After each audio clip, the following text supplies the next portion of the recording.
سورہ بقرہ قرآن مجید کی پہلی سورت ہے. چلیے گھڑی میں ٹائم صحیح ہو رہا ہے؟ صحیح ہو رہا ہے نا؟ اللہ تعالیٰ نے اس سورت میں قرآن مجید کی ابتدا میں اللہ تعالیٰ نے قرآن کا تعارف کروایا ہے. دیکھو رمضان جو ہے نا یہ قرآن کا مہینہ ہے. ہدی للناس وبینات من الہدی والفرقان. اللہ کہتے ہیں قرآن میں کہ رمضان وہ مہینہ ہے جس میں ہم نے قرآن کو نازل کیا جو لوگوں کے لیے ہدایت ہے. ہر انسان کو ضرورت ہے سیدھے راستے کی، اس کے بغیر انسان نہیں بن سکتا. تو قرآن کو اللہ نے کتاب ہدایت، سیدھا راستہ. غیر مسلم کبھی بھی سیدھے راستے پہ نہیں ہو سکتے، ان کے پاس سیدھا راستہ ہے ہی نہیں. انسان کو خود نہیں پتہ چلتا سیدھا راستہ کیا ہے، غلط راستہ کیا ہے. صحابہ کرام رمضان کے مہینے میں مسجدوں کو بھرپور طریقے سے آباد کیا کرتے تھے، قرآن سنتے، قرآن سناتے. اسی چیز نے ان کو اللہ کے دین سے جوڑ کے رکھا ہوا تھا. اسی چیز نے ان کو بڑی بڑی طاقتوں کے سامنے احساس کمتری میں مبتلا نہیں ہونے دیا.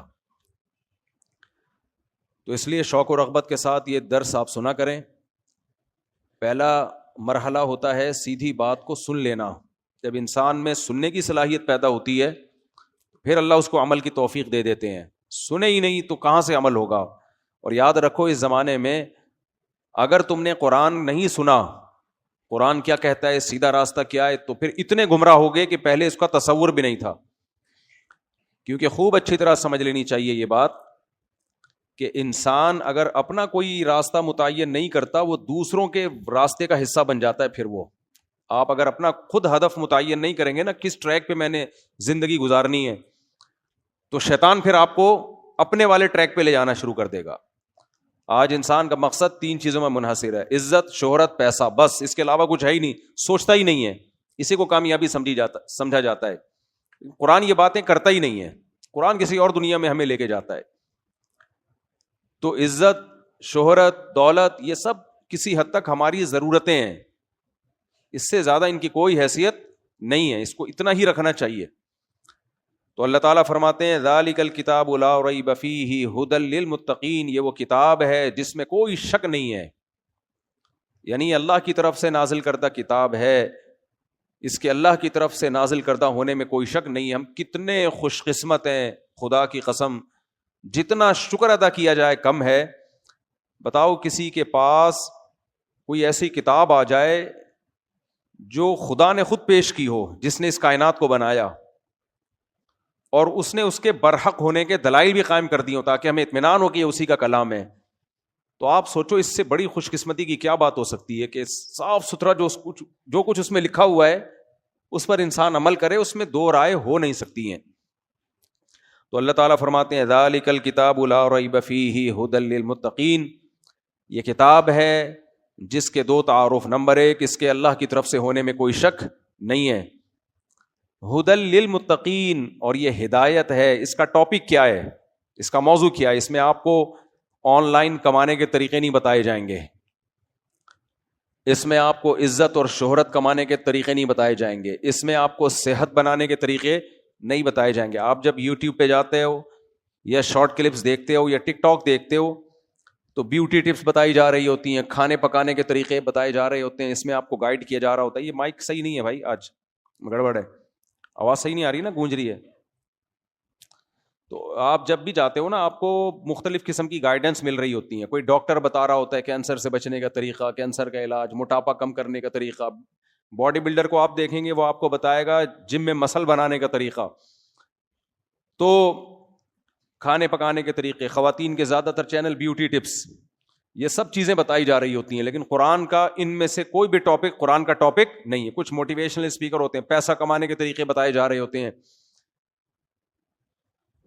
تو قرآن ان میں سے کسی ٹاپک کو بھی نہیں چھیڑتا. وجہ اس کی یہ ہے، قرآن کہتا ہے کہ میں انسان کو وہ چیز بتاؤں گا جس کے لیے انسان کو پیدا کیا گیا ہے. تو یہ بہت ہی عظیم ٹاپک ہے قرآن مجید کا. آواز صحیح کرو یار اس کی، میرا گلا بہت ابھی سے بیٹھ گیا رمضان سے پہلے.